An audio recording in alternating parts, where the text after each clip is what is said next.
قرآن کریم کے سچے پکے خدام، محبت رکھنے والے، قرآن کریم پر تن من دھن کی بازی لگانے والے، اللہ کا شکر ہے اس انجمن نے افراد پیدا کیے جو ملک اور بیرون ملک کے مختلف مقامات پر الحمدللہ قرآن کریم اور فن تجوید و قرآن کی اشاعت کا کام انجام دے رہے ہیں، خدمت کر رہے ہیں۔ آپ نظریں اٹھا کر کے دیکھیں، دارالعلوم دیوبند کے علاوہ ہماری یوپی اور دور دراز کے جتنے بھی صوبے ہیں ان میں نظر دوڑائیں، کہیں اس طرح کا ماحول نہیں ہے۔ الحمدللہ اس ایک انجمن میں کتنے طلباء نے پڑھا؟ 10-15 طلباء کی خدمت ابھی ہوئی ہے۔ عشاءات اور مغرب بعد سے پروگرام چل رہا ہے۔ کوئی معمولی کام نہیں ہے اس طرح کے اچھے پڑھنے والے پیدا کرنا، یہ کوئی معمولی کام نہیں ہے۔ جو یہ کام کرتے ہیں ان سے پوچھئے کتنی محنت کرنی پڑتی ہے۔ استاد اپنا خون جگر پلا کر اور پوری عرق ریزی کے ساتھ شب و روز ان پر محنت کرتا ہے جب وہ اس قابل ہوتے ہیں۔ جو قرآن کریم کو جب پڑھتے ہیں تو معلوم ہو رہا ہوتا ہے کہ قرآن کریم کا نزول ہو رہا ہے، اور معلوم ہوتا ہے کہ یہ عجمی بچے نہیں، کسی عرب ملک کے بچے ہیں، بہترین لہجوں میں، کوئی بیاتی لہجے میں پڑھ رہا ہے، کوئی سیکا لہجے میں پڑھ رہا ہے، اور کوئی مقام رسم میں پڑھ رہا ہے، کوئی حجازی میں پڑھ رہا ہے، کوئی سیکا لہجے میں پڑھ رہا ہے۔ الحمدللہ سب لہجے یہاں پڑھے رہے۔ آپ نے سنے عزیزو، یہ آپ جو پڑھ رہے ہیں لہجے، یہ بڑی خوش قسمتی کی بات ہے، اور لہجہ اور حسن صوت یہ بھی مقصود مطلوب ہے، مقصود بالذات یہ بھی ہے۔ جیسے عمل قرآن کریم پر عمل بالقرآن مقصود بالذات ہے، اسی طریقے سے قرآن کریم کو اچھی آواز سے پڑھنا، اچھے لہجوں میں پڑھنا، عربی لہجوں میں پڑھنا، یہ بھی مقصود بالذات اور مطلوب ہے، یہ کوئی فضول چیز نہیں ہے۔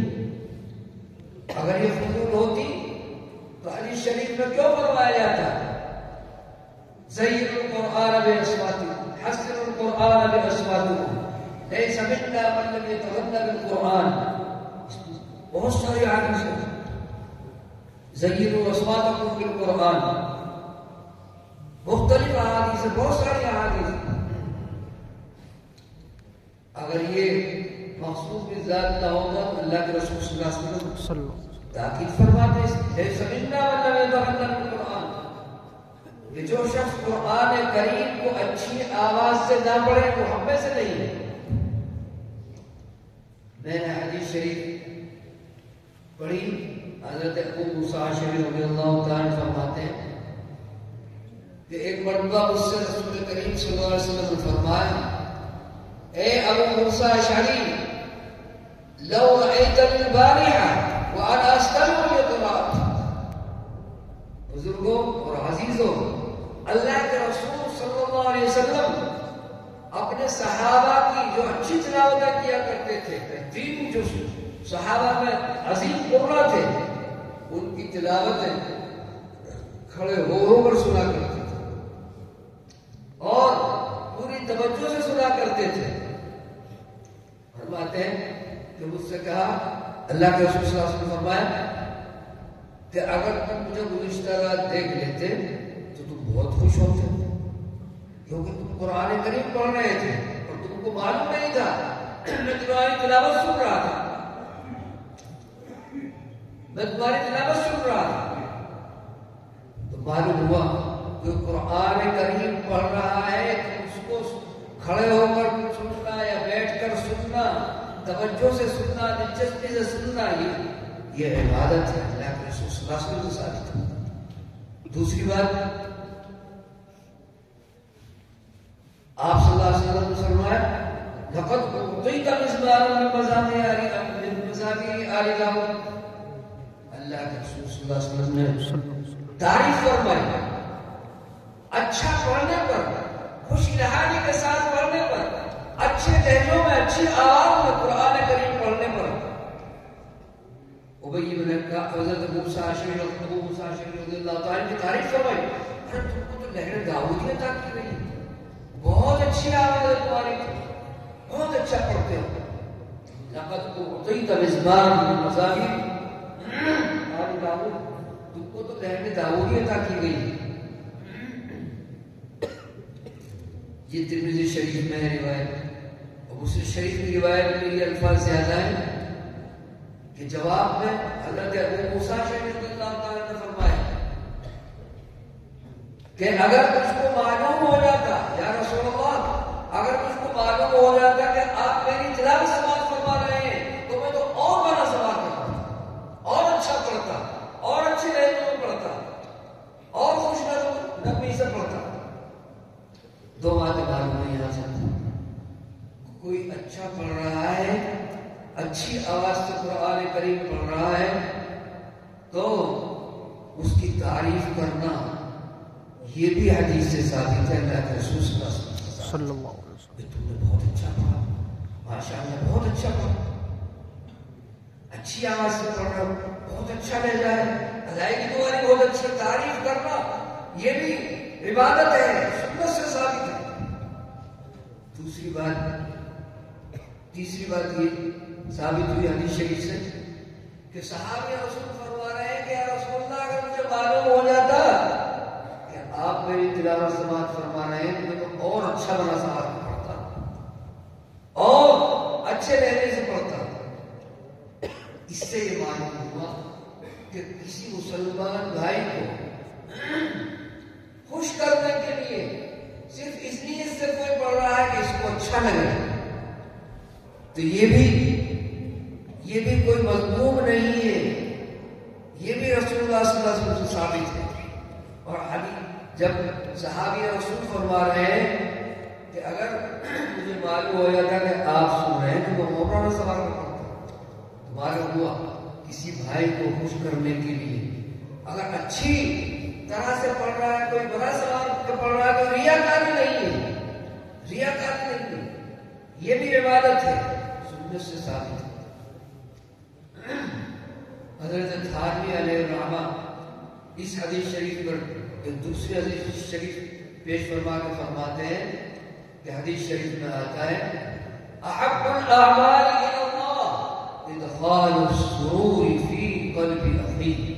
اللہ کے نزدیک تمام اعمال میں یہ عمل بہت زیادہ پسندیدہ ہے کہ ایک بھائی ایک دوسرے مسلمان بھائی کے لیے کوئی ایسا کام کر دے کہ وہ خوش ہو جائے، وہ خوش ہو جائے.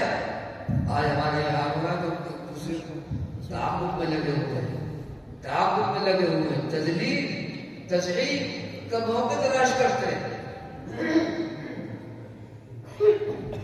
اللہ کے رسول صلی اللہ علیہ وسلم نے فرمایا کہ یہ عمل اللہ کو بہت پسند ہے کہ کوئی ایسا عمل کر دے اپنے بھائی مسلمان بھائی کے لیے کہ وہ خوش ہو جائے. تو کسی کو خوش کرنے ہی کے لیے کوئی قرآن کریم پڑھ رہا ہے تو یہ بھی ممنوع نہیں ہے، یہ بھی مذموم نہیں ہے، یہ بھی مذموم نہیں ہے، بلکہ یہ بھی مطلوب ہے. مقصود بذات یہ بھی ہے کہ قرآن کریم کے لوگوں کو سناؤ. عزیز بچوں، ابتدائی اسلام میں جب قرآن کریم کا نزول ہوا اور اللہ کے رسول صلی اللہ علیہ وسلم کو جب نبوت ملی تو چند معدود مسلمان تھے. اللہ کے رسول صلی اللہ علیہ وسلم آنے والے لوگوں کو تقریر نہیں سنا سکتے تھے.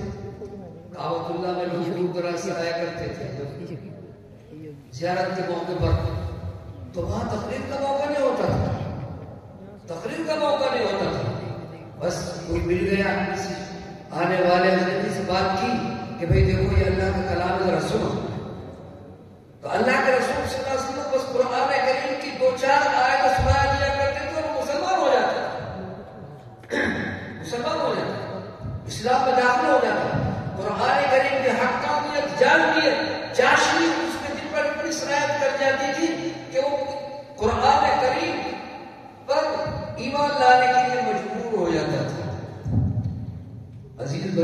قرآن کریم سے بڑی کوئی طاقت نہیں ہے، کوئی تقریب نہیں ہو سکتی۔ قرآن کریم سے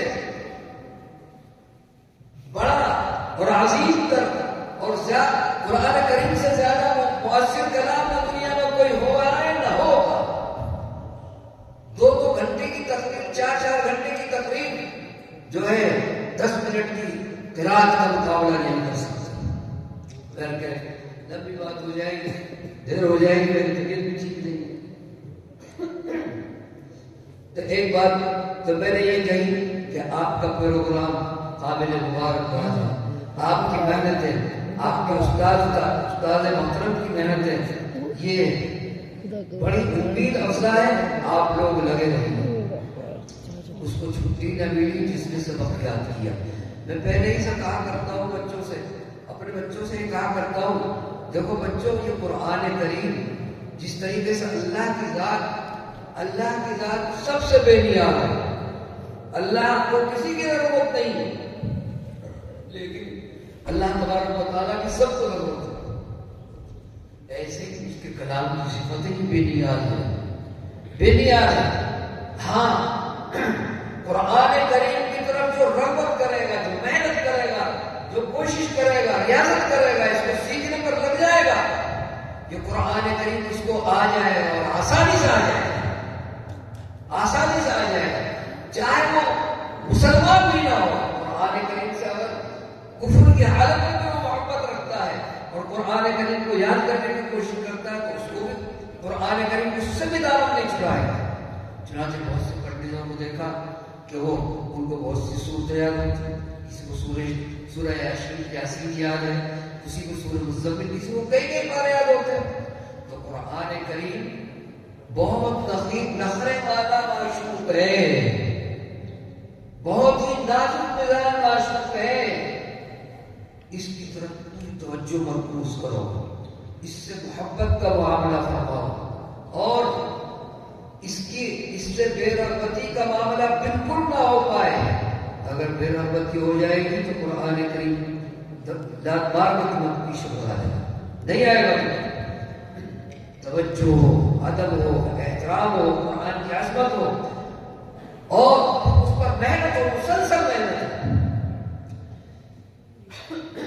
مسلسل محنت۔ جیسے حضرت مفتی صاحب فرما رہے ہیں وَتَرْدَادُ يَزْدَادُ فِيهِ تَجَمُّلًا۔ قرآن کریم ہی ایک ایسی کتاب ہے کہ اس کو جتنا پڑھا جائے، جتنا پڑھا جائے، جتنا پڑھا جائے، اس میں اتنا ہی زیادہ لطف آتا ہے۔ دنیا پر کوئی کلام ایسا نہیں ہے، کوئی کلام ایسا نہیں کہ اس کو بار بار پڑھا جائے تو اتنا ہوتا ہے، لیکن قرآن کریم ایک ایسا کلام ہے کہ اس کو جتنا پڑھو، جتنا پڑھو، اس کو پڑھنے کی اتنا ہی زیادہ دل چاہتا ہے، زیادہ دلچسپی پیدا ہوتی ہے دل کے اندر کہ اور پڑھا جائے، اور پڑھا جائے، اور پڑھا جائے، اور اتنا ہی لطف آتا رہتا ہے، اتنی خوبصورتی پیدا ہو جاتی ہے، اتنی ہی حلاوت پیدا ہو جاتی ہے، اتنا ہی مٹھاس پیدا ہو جاتا ہے۔ آپ لوگوں نے بہت سے قصے ایسے سنے ہوں گے کہ قرآن کریم کی تلاوت آدمی سن رہا ہے تو قرآن کریم کی تلاوت سنتے ہوئے مدہوش ہو گیا اور چیخ کے رونے لگا اور اپنی کیے پر اپنے گناہوں سے توبہ کرنے لگا۔ میں نے بہت سی جگہ سے دیکھا، تائب ہوئے ڈاکو قرآن کریم کو سن کر، ڈاکو کا سردار تائب ہوئے، میرا واقعہ ہے۔ تو قرآن کریم سے عظیم دولت دنیا میں کوئی نہیں ہے، سب کچھ قرآن و حدیث میں قرآن کریم کی تفسیر بیٹھ کے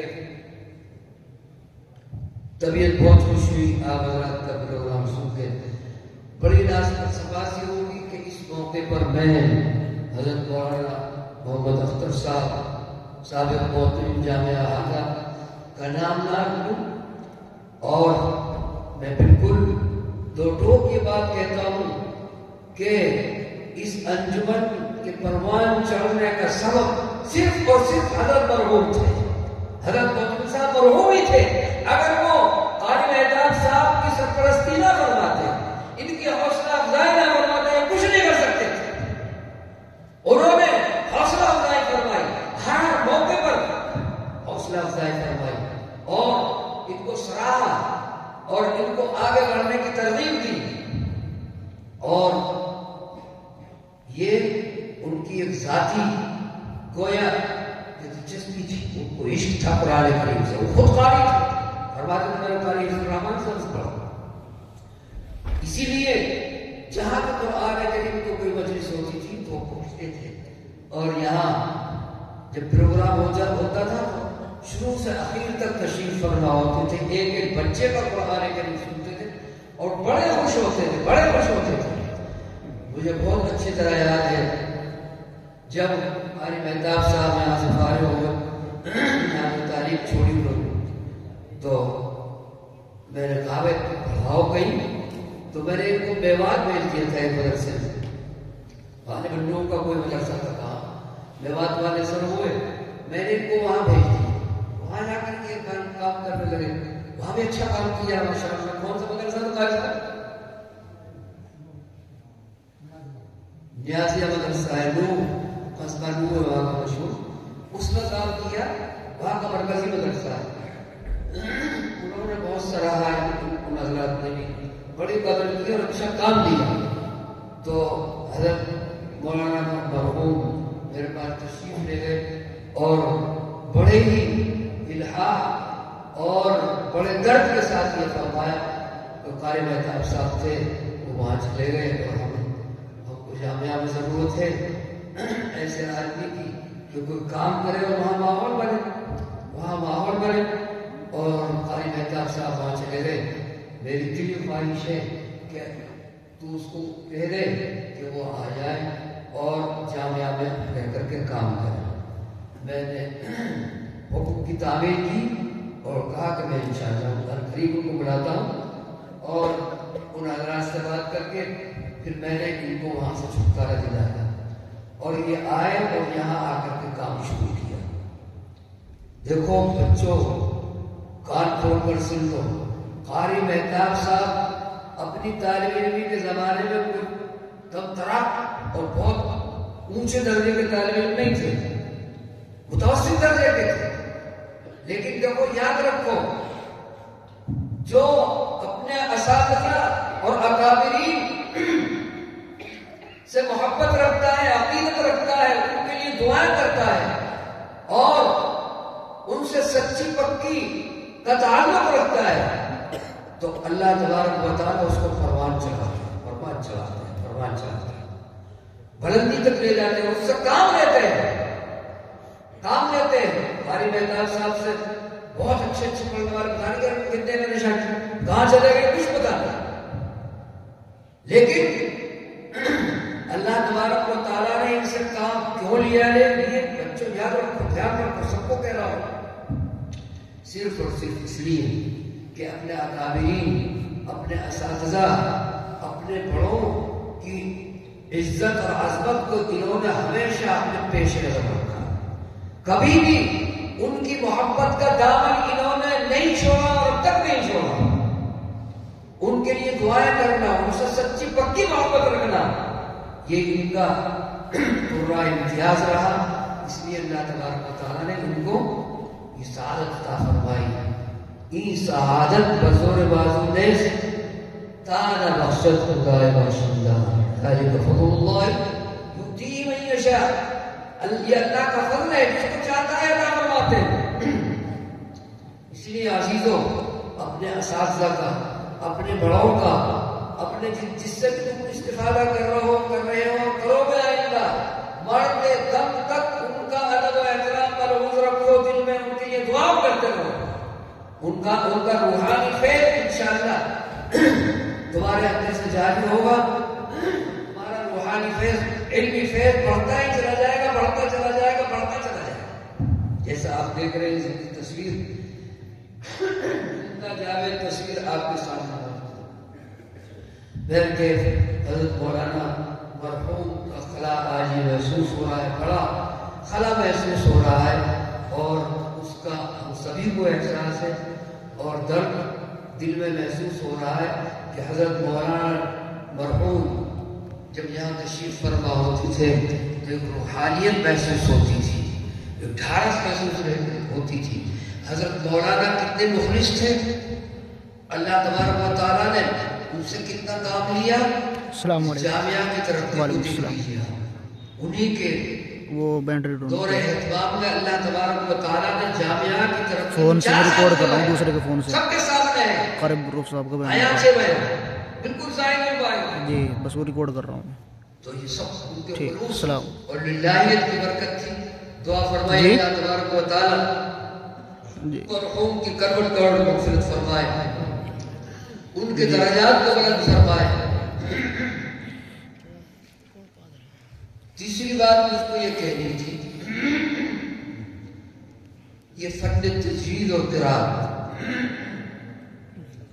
یہ فن ادا اور فن تجوید وہ فن ہے کہ جو سب سے پہلے نازل ہوا قرآن کے نزول کے ساتھ ساتھ جو فن نازل ہوا وہ فن ادا ہے. سب سے پہلے قرآن کے نزول کے ساتھ ساتھ جو فن ادا ہوا ہے, فن نازل ہوا ہے, وہ فن ادا ہے اور یہ قرآن سے ثابت ہے. اللہ تبارک و تعالیٰ فرماتے ہیں لا تحرک به لسانك لتعجل به. اے ہمارے محبوب قرآن کریم کو جلدی جلدی پڑھنے کی کوشش نہ کیجیے. یہ کیا سکھایا جا رہا ہے, کیا بتایا جا رہا ہے؟ قرآن کریم کے پڑھنے کا نام بتایا جا رہا ہے, قرآن کریم کے نام و نہج اور طرز کا بتایا جا رہا ہے. قرآن کریم کو جلدی جلدی نہ پڑھیے. آپ کو یہ ڈر ہے کہ آپ قرآن کریم کو بھول جائیں گے؟ نہیں. ان علینا جمعہ وقرآن, قرآن کریم کو جمع کرنا اور پھر اس کو آپ سے پڑھوانا یہ ہماری ذمہ داری ہے. اللہ کے رسول کو یہ خطرہ محسوس ہوتا تھا قرآن پر نزول کرو کہیں ایسا نہ ہو کہ وہ بھول جاؤ ذہن سے نکل جائے. نہیں, اللہ نے فرمایا نہیں, آپ اس ڈر سے نہ پڑھیے قرآن کریم کو, آپ بھول جائیں گے.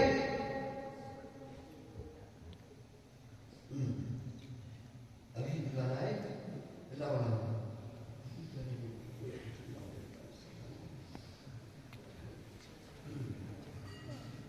تو کیا فرمایا اللہ کے رسول صلی اللہ علیہ وسلم نزول قرآن کے وقت جب دہراتے تھے بار بار جلدی پڑھتے تو اللہ تبارک و تعالیٰ نے فرمایا اے میرے محبوب آپ قرآن کریم کو جلدی ایسے نہ پڑھیے, جلدی نہ پڑھنے کی کوشش کیے. لا تحرک به لسانك لتعجل به.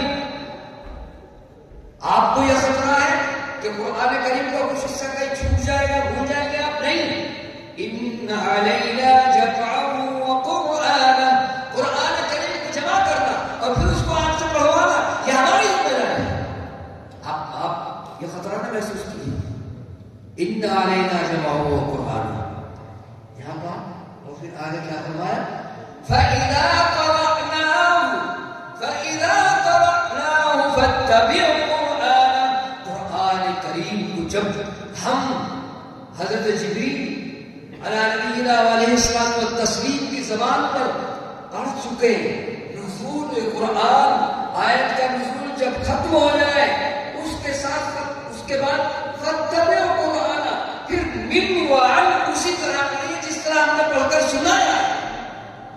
فَاتَّبِعْ قُرْآنَهُ میں پورا فن ادا ہے, پورا فن ادا آ گیا, پورا فن تجوید آ گیا.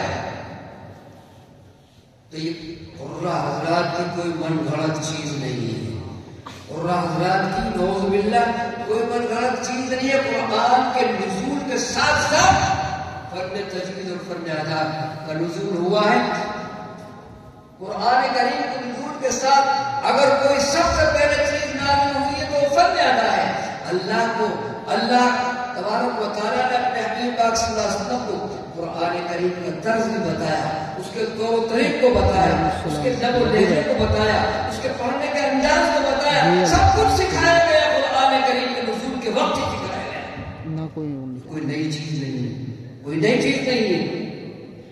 تو اس لیے بزرگوں بھائیوں قرآن کریم تجوید کے ساتھ پڑھنا پورے ائمہ شریعت کا, محدثین کا, فقہا کا اس پر اجماع ہے کہ قرآن کریم کو تجوید کے ساتھ پڑھنا یہ فرض عین ہے ہر مکلف پر, ہر قرآن کریم پڑھنا ہے. اور جو قرآن کریم کو تجوید سے نہیں پڑھتا. والأخذ بالتجوید حتم لازم. قرآن کریم کو تجوید کے ساتھ پڑھنا حتم لازم، بہت ہی ضروری ہے، لازم اور ضروری ہے. والأخذ بالتجوید حتم لازم من لم يجود القرآن آثم. جو قرآن کریم کو تجوید سے نہیں پڑھے گا وہ گناہگار ہوگا. علامہ جزیر رحمہ اللہ تعالیٰ نے اس شعر کے اندر یہ دو باتیں بتائیں. قرآن کریم کو تجوید سے پڑھنا بہت ضروری ہے، لازمی ہے، اور جو قرآن کو تجوید سے نہیں پڑھے گا وہ گناہگار ہے. وہ گناہگار ہے، لازمی ہے، ضروری ہے تجوید سے پڑھنا، اور تجوید کے خلاف پڑھنا یہ گناہ ہے. گناہ ہے کیوں؟ پھر اس کی دلیل دے رہے ہیں لِأَنَّهُ بِهِ الْإِلَهُ أَنزَلَ. قرآن کریم کو اللہ تبارک و تعالیٰ نے تجویدی کے ساتھ نازل فرمایا، تجویدی کے ساتھ نازل فرمایا. فَإِذَا وَرَتَّلْنَاهُ تَرْتِيلًا وَرَتِّلِ الْقُرْآنَ تَرْتِيلًا. اللہ تبارک و تعالیٰ نے فرمایا کہ ہم نے قرآن کریم کو ترتیلی کے ساتھ نازل فرمایا. ترتیل دو چیزیں، تجوید الحروف و معرفت الحروف. تو قرآن کریم کو اگر ترتیل کے خلاف پڑھا جائے گا تو علامہ جزری فرماتے ہیں فَهُوَ آثِمٌ لِأَنَّهُ بِهِ الْإِلَهُ أَنزَلَ. قرآن کریم کو تجوید کے ساتھ اللہ تبارک و تعالیٰ نے نازل فرمایا. وَرَتَّلْنَاهُ تَرْتِيلًا وَهَكَذَا مِنْهُ إِلَيْنَا وَصَلَ. اللہ کے رسول صلی اللہ علیہ وسلم سے نقل ہوتا ہوا، نقل در نقل، نقل در نقل، نقل در نقل، نقل ہوتا ہوا ہم تک تجویدی کے ساتھ پہنچا ہے. اس سے بڑی دلیل فن تجوید کی فرضیت کی کوئی نہیں ہو سکتی کہ یہ فن تجوید، قرآن فن تجوید یہ نبی علیہ السلام سے اسی طرح منقول ہے جس طرح نازل ہوا. اور یہ کوئی بھی ناقلین میں سے ایسا نہیں ہے. ناقلین قرآن، شیوخ قرآن اور اہل ادا میں سے کوئی بھی ایسا نہیں گزرا جس نے قرآن کریم کو تجوید کے خلاف نقل فرمایا. قرآن کریم تو ایک نقلی چیز ہے، نقل پر مدار ہے، اس کا نقل پر مدار ہے. اور جو نقل کرنے والے ہیں ان میں سے کوئی ایسا نہیں ہے کہ جس نے تجوید کے خلاف قرآن کریم کو نقل کیا ہو. قرآن کریم کو تجوید کے خلاف پڑھنا کیسے جائے گا؟ بالکل ناجائز اور حرام ہے. متأخرین نے فرمایا کہ اگر تجوید لہن خفی واقع ہو رہی ہے، غنہ اخفا وغیرہ چھوٹ رہا ہے، صفات عارضہ چھوڑتے ہوئے آدمی پڑھ رہا ہے تو یہ مکروہ ہے، کیونکہ اس سے معنی میں تبدیلی نہیں ہوتی. ہاں اگر لہن جلی واقع ہو رہی ہے تو وہ حرام ہے. غنہ بات سے پڑھ رہے ہیں غنہ تو اس کے معنی برائی جاتے ہیں، برا ہونے میں. زلہ زا سے پڑھ رہے ہیں تو اس کے بعد کیا ہوتے ہیں؟ پھسلنے کے آتے ہیں. ذلہ زائد سے پڑھ رہے ہیں تو اس کے بعد کیا ہوتے ہیں؟ ذلت اور رسوائی ہو کے آتے ہیں، ذلیل ہونے کے آتے ہیں. یہ لفظ ایک ہے لیکن ہر پڑھ کر کے بدل گیا تو معنی بدل جائے گا. تو قرآن کریم کو تجوید کے خلاف پڑھا جائے گا تو حروف بدلیں گے، حروف بدل جائیں گے تو معنی بدل جائے گے، تو وہ قرآن کریم ہی نہیں رہا.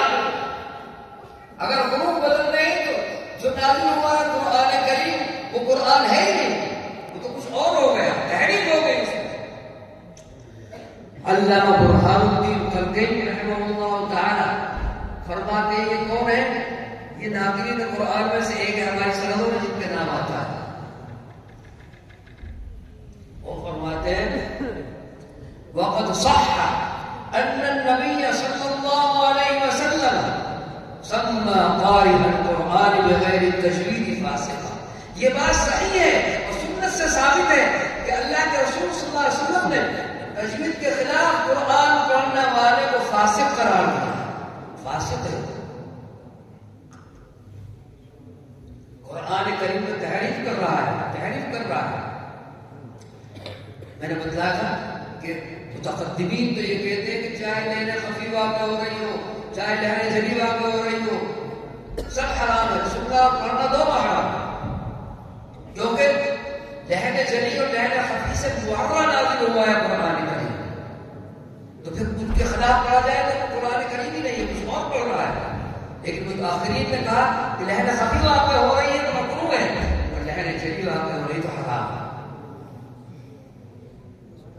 علامہ جزیر رحمہ اللہ تعالیٰ فرماتے ہیں من استأجر شخصا ان يقرأ له القرآن فأقرأه بغیر تجوید فهو لا يستحق الأجر۔ علامہ جزری، محقق ابن جزری جو اس فن کے محقق سب سے بڑے محقق گزرے ہیں، ان جیسا محقق اب کوئی نہیں پیدا ہوگا، بظاہر نہیں پیدا ہو سکتا جتنی انہوں نے تحقیق کی اس فن سے۔ وہ فرماتے ہیں کہ کسی شخص کو کسی نے مدرس رکھا قرآن پڑھانے کے لیے، اور اس نے قرآن پڑھا دیا بغیر تجوید کے، تو وہ اجرت لینے کا ہی مستحق نہیں ہے، اس کو تنخواہ نہ دی جائے کیونکہ قرآن پڑھایا نہیں اس نے۔ اور دوسرا فتویٰ ان کا یہ ہے، اپنے زمانے کے بڑے مفتی بھی تھے، دوسرا فتویٰ یہ ہے ان کا کہ کسی شخص نے قسم کھا لی کہ خدا کی قسم بغیر تجوید کے قرآن نہیں ہے، تو فرماتے ہیں وہ لایا وہ اپنی قسم میں خالص نہیں ہوگا، اس کی قسم صحیح ہے۔ معلوم ہوا یہ محققین کے اقوال سے معلوم ہوا کہ بغیر تجوید کے قرآن پڑھا جا رہا ہے، کہ قرآن ہی نہیں ہے۔ تو یہاں جامعہ میں جو یہ کام ہو رہا ہے کوئی معمولی کام نہیں ہے، معمولی کام نہیں ہے۔ عزیزوں، بچوں کو میں تم سے سب سے کہتا ہوں، اللہ کا شکر ہے یہاں صرف قاری مہتاب صاحب ہی نہیں اور بھی قرآن ہے، فن موجود ہے، ان سے استفادہ کرو، ان سے استفادہ کرو، ان کی طرف رغبت کرو، ان سے اس فن کو سیکھو، قرآن کو سیکھو۔ قرآن کریم سے عظیم دولت دنیا میں کوئی نہیں ہے، قرآن کریم سے بابرکت کلام دنیا میں کوئی نہیں ہے۔ قرآن کریم پر محنت کر لو، خدا پاک کی قسم اللہ تبارک و تعالیٰ آپ کو دنیا میں بھی چمکائیں گے اور آخرت میں جو مقام عطا فرمائیں گے وہ احادیث بھری ہوئی ہے۔ اللہ تبارک و تعالیٰ ہم سب کے دلوں میں قرآن کریم کی اہمیت پیدا فرمائے۔ حضرت مولانا اختر صاحب مرحوم، اللہ تبارک و تعالیٰ ان کی قبر کو نور سے بھر دے، وہ بڑے ہی درد کے ساتھ فرمایا کرتے تھے کہ قرآن کریم اور دیگر مدارس میں اور دوسرے مدارس میں جس طرح محنت ہونی چاہیے قرآن کریم پر وہ نہیں ہو رہی۔ بڑے مدرسوں کو دیکھا جا رہا ہے کہ وہاں فن پڑھانا ہی چھوڑ دیا، فن کی کتابیں نکال دی نصابوں سے۔ اس فن کو تو عزم معطل سمجھ رہے ہیں، بیکار سمجھ رہے ہیں۔ الناس اعداء لما جہلوا، جس چیز سے آدمی ناواقف ہوتا ہے وہ اس کا دشمن ہوتا ہے۔ تو ناواقف ہے اکثر مدارس کے ذمہ دار، اس لیے اس فن کی کوئی اہمیت نہیں۔ حضرت مولانا مرحوم اس فن کی اہمیت کو سمجھتے تھے، وہ جانتے تھے کہ یہ فن کیا ہے، کتنا ضروری ہے، کتنا لاگتی ہے، اس لیے ان کی توجہ اس پر پوری مرکوز رہتی تھی، ایک ایک بات پر ایک چیز پر وہ نگاہ رکھتی تھی۔ اس لیے اللہ تبارک و تعالیٰ نے اس انجمن کو ترقیات سے نوازا، اور اس انجمن کا فیض بڑھ رہا ہے، بڑھتا چلا جائے گا۔ اللہ تبارک و تعالیٰ اس انجمن کے فیض کو قیامت تک جاری اور ساری فرمائے۔ آمین۔ ہمیں پوری امید ہے، حضرت مولانا مرحوم تو تشریف لے جا چکے اور یہ دار فانی ہے، سب کو جانا ہے، جو آیا ہے اس کو آیا ہی جانے کے لیے سب کو جانا ہے، تشریف لے گئے۔ مجھے پوری امید ہے، میں پوری امید ہوں اس بات سے کہ یہاں کے ارباب الحق حلال اس فن کی طرف ایسے ہی رغبت فرمائیں گے جیسے حضرت مولانا مرحوم فرمایا کرتے تھے، اور ان کو فکر رہتا تھا کہ اچھے سے اچھے پڑھنے والے پیدا ہوں اور بہترین پڑھنے والے پیدا ہوں، پڑھانے والے پیدا ہوں۔ الحمدللہ ایک سلسلہ کتنے دن سے چلا رہا ہے، تقریباً 25-30 سال ہو، اتنے دن سے چلا رہا ہے، کتنے پیدا ہو گئے، پوری دنیا میں پھیلے ہیں، الحمدللہ عالم پوری دنیا کے بہت سے ملکوں میں پھیلے ہوئے ہیں۔ تو مجھے پوری امید ہے کہ یہاں کے ارباب جو موجودہ ہیں وہ بھی اسی طرح اس فن شریف کی طرف رغبت فرمائیں گے، اور اس انجمن کو پروان چڑھانے میں ذرہ برابر میں کوئی کسر باقی نہیں رکھیں گے، جیسے حضرت مولانا مرحوم توجہ مرکوز رکھتے تھے اس پر، اور طلبا کو سراہتے تھے، جو اچھے پڑھنے والے تھے ان کو سراہتے تھے، ان کو پاس بٹھا کر ان کی تعریف کرتے تھے، بھائی تم تو بہت اچھا پڑھنے لگے، ماشاءاللہ اور محنت کرو، اس طریقے سے سراہتے تھے۔ یہی طریقہ ہوتا ہے، بڑوں کو ذرا سی ایک بات کہتے ہیں چھوٹے بڑھ جاتے ہیں، آگے بھول جاتے ہیں، بھولے نہیں سمجھتے، تم سامنے میری تعریف کر دی۔